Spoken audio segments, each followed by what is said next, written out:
gas, and energy. That means Russian oil will no longer be acceptable at U.S. ports, and the American people will deal another powerful blow to Putin's war machine. This is a step that we're taking to inflict further pain on Putin, but there will be cost as well here in the United States. Defending freedom is going to cost. It's going to cost us as well. Biden moves to suspend normal trade with Russia. The low rumble of heavy artillery fire echoed across Kyiv on Friday as Russian forces renewed their ground offensive and widened their bombardment of Ukraine.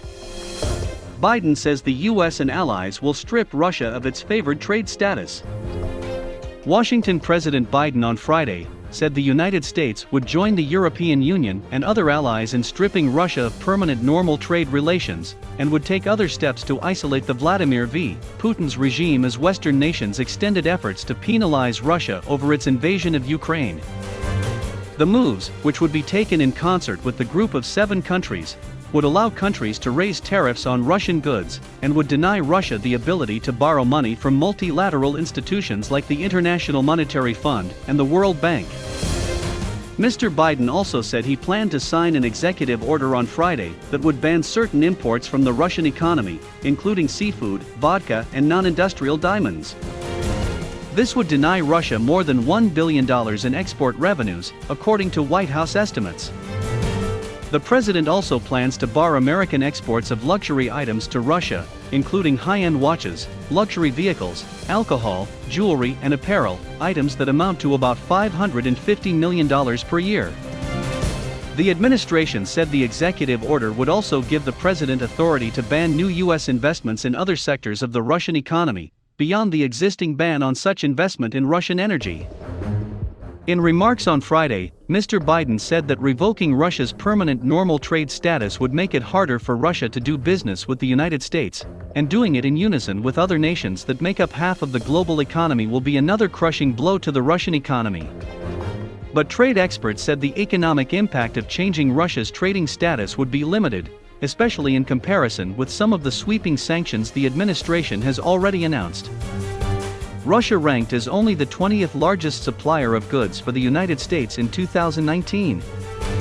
Each country will follow their own domestic process to make this change, the administration said. The European Union will be required to consult with its member countries. Canada announced last week that it would withdraw most favored nation tariffs for both Russia and Belarus, a close Russian ally. In a move to escalate the economic pain on Russia, President Biden moved to suspend normal trade with Russia on Friday, as Russian forces, still facing determined Ukrainian resistance, stepped up their bombardments across the country. President Biden said the aim was to squeeze President Vladimir V. Putin of Russia. Putin must pay a price, he said, calling him an aggressor. The United States and the European Union have mobilized to impose some of the toughest economic sanctions ever on Mr. Putin's government. Hundreds of Western businesses, manufacturers, oil companies, retailers and fast food chains like McDonald's have suspended operations in Russia, turning back the clock on the country's opening to the West. Amid escalating indiscriminate attacks on civilians and civilian infrastructure, Russian missiles and airstrikes on Friday were targeting locations far from the front lines while continuing to pummel cities already devastated by fighting. The Ukrainian military said it was holding back offensives in all directions. There were fierce clashes in the suburbs of Kyiv, a day after the Ukrainians repelled a Russian tank attack. There were also missile strikes in western parts of Ukraine, possibly an effort to slow the flow of arms to the eastern front. The invasion is causing a humanitarian disaster and what the United Nations has called the fastest-growing refugee crisis since World War II. The assaults have left hundreds of thousands of people living in dire conditions in besieged cities as food runs low, clean water supplies dry up and access to medical care becomes scarce. The situation is catastrophic in Mariupol, where the number of dead grows daily. An overnight missile strike on the city's emergency services center severed one of the last lines of communication to the outside world. Here are the major recent developments.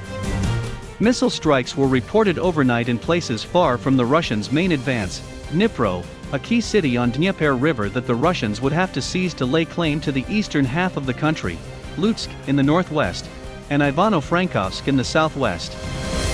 The Western targets indicated that Russia might be expanding its efforts to slow the flow of weapons and resources to the front lines from across Ukraine's western border.